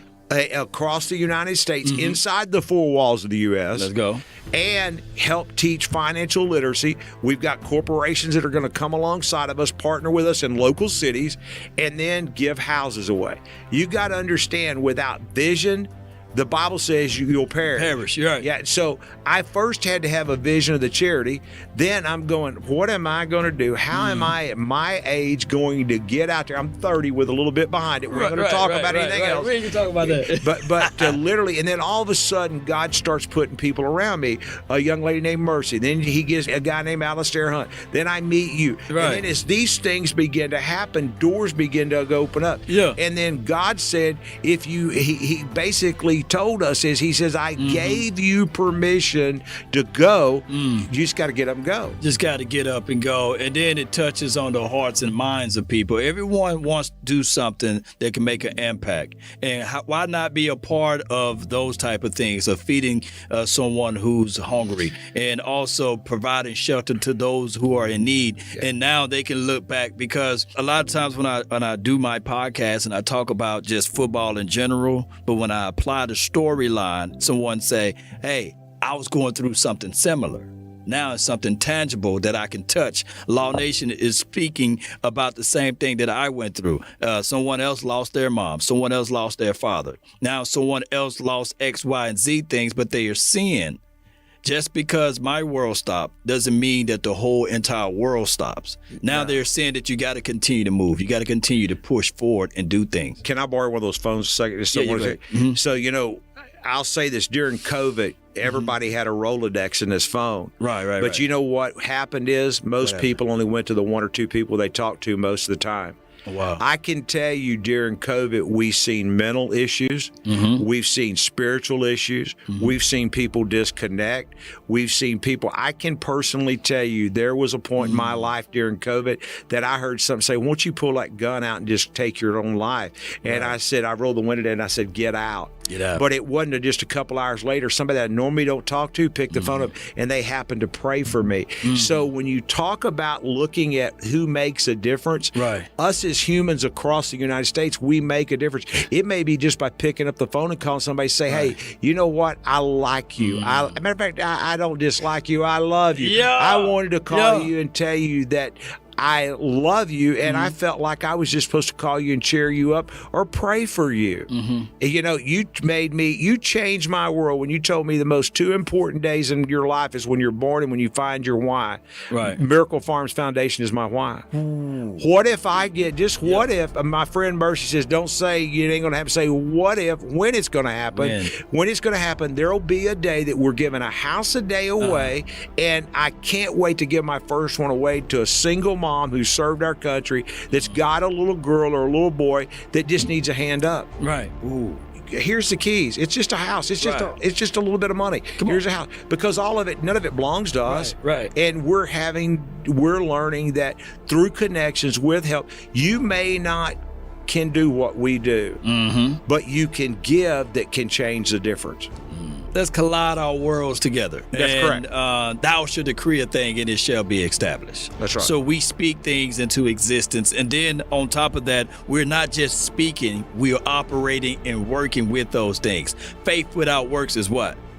It's dead. So we making sure that we will put this website out, we will provide the information, and then we will replay it. So when Law Nation is live, when I'm live on the network, we make sure to, let people know Miracle Farms is out there. Why? There's someone that's starving. There's someone that needs shelter. There's someone that needs to have someone to talk to as well. Because at the end of the day, we all go through trials and tribulations. But in the words of the good book, it said, this too shall pass. That's right. So whether or not you are in that shadowy place, I like to say this, yea, do I walk through the valley of the shadow of death? It don't say, yea, do I stay there. No. It says, yea, do I walk through. So we continue to push through. And on top of that, by us providing information and details, someone else can help someone else. And this is what brings it all about. You know, the whole Law Nation Sports and the whole thing that you are doing with Miracle Farms. Yes, indeed. Let's go. No doubt, man. So at the end of the day, man, I appreciate each and every last one of you all. Let's continue to grind and shine. And, this too shall pass, right? Let me leave y'all with this right here. My guy Leon is a philanthropist. Throughout the state of Texas, he built 7 emergency facilities. Luxury emergency facilities, by the way. And through that, what he wants to do is also provide a house. He wants to give away a house or pretty much a home a day for those who are in need. He wants to be able to provide food for those who are hungry. I said there's 2 most important days of your life. The day you was born and the day you realize your purpose or you find your why. You see, the words from Law Nation, it can touch a few people, and those words touch Mr. Leon. So that's what he wants to do with his foundation. The information is posted in the chat area of what his organization is all about, Miracle Farms, the foundation, to help do this. So click on the link that I have at the top of my YouTube chat area and help be a miracle. Help be a miracle. I always say this on my channel, a prize fighter, even when he's down, he continue to swing. Because he knows that, all it takes is one punch to knock someone out. There's always unlocking of the mindset from where you are at. But first you got to understand that if it's not aligned in your heart, things will not open up for you. Yes, indeed, I wish that I could touch the Cowboys. Hot Boy 95. But the Cowboys winning and losing, that's low vibrational stuff. Cowboys winning and losing, they don't change the impact of an outcome of a person's life the way Leon can, right? Of feeding someone that's hungry. They don't change the outcome of whether or not they can provide shelter for someone who's homeless. Jerry Jones can do that. But no, it's the entertainment business. So I'm here to let you guys know, be an impact and be a miracle. Win, lose, or draw, yes, we support the Cowboys, but the higher frequency and the higher vibration is what we're gonna do for the nation. Back to what I bring to the table, ladies and gentlemen. I hope that I'm not vibrationally speaking too much from a frequency too high for those who don't understand. But I want to say this at the end of the day. Life is bigger than the Dallas Cowboys. And what we are able to do for each other will forever be bigger than what the Cowboys can bring. But this is a byproduct of what the Cowboys do for us for entertainment purposes. But write this down, and hopefully somebody can be touched and moved in a certain way. If you want a thing bad enough to go out there and fight for it, to work day and night for it, to give up your time, your peace, and your sleep, if all of your desires of it makes you quite mad enough that you don't get tired, and it makes you hold everything tawdry and cheap, if life itself seems empty and useless without it, and all that you scheme in or dream is about it, if you will gladly go out there and sweat for it, fret for it, and plan to lose all terror of your mind, if you would simply, just simply go after the thing you want, if dogged and grim and besieged and beset, with the help of Almighty Cowboy Nation and everyone that's listening, for those that's way in the back, for those way in the front, for those way in the west side or the east side. If you go after the thing you want with all of your capacity, strength and sagacity, with faith, hope, and confidence, and stern pertinacity, if neither cold or poverty or famish or fame or the sickness of your body or brain can turn you away from the thing you want, if dogged and grim and besieged and beset, with the help of Almighty Cowboy Nation and everyone that's listening, you will get it. That's been my time. I really thank you all for yours. Mama said there'll be days just like this. Damn! Let's get it. Damn! Come on! Give me that thing. Let's go, baby. We about one love, DC for life, not for short. We about peace.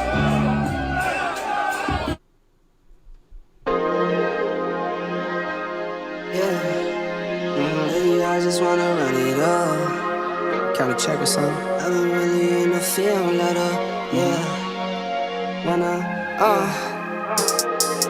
I've been really in the field, let her rush, I let her feel. Lately, I just wanna run it up. Don't need no deals, I make the deal. Have to take it to a meal. Lately, I just wanna run it up, yeah. Kinda check or something. Lately, I just wanna run it up. Count that too, count it up, count it up, count it up, count it up. Lately I just wanna run it up. Need them ones, I need them fives, need them tens, I need that change. To the safe, got blues inside. Greens and pinks, it's all the same. I still save and roll my change. Take some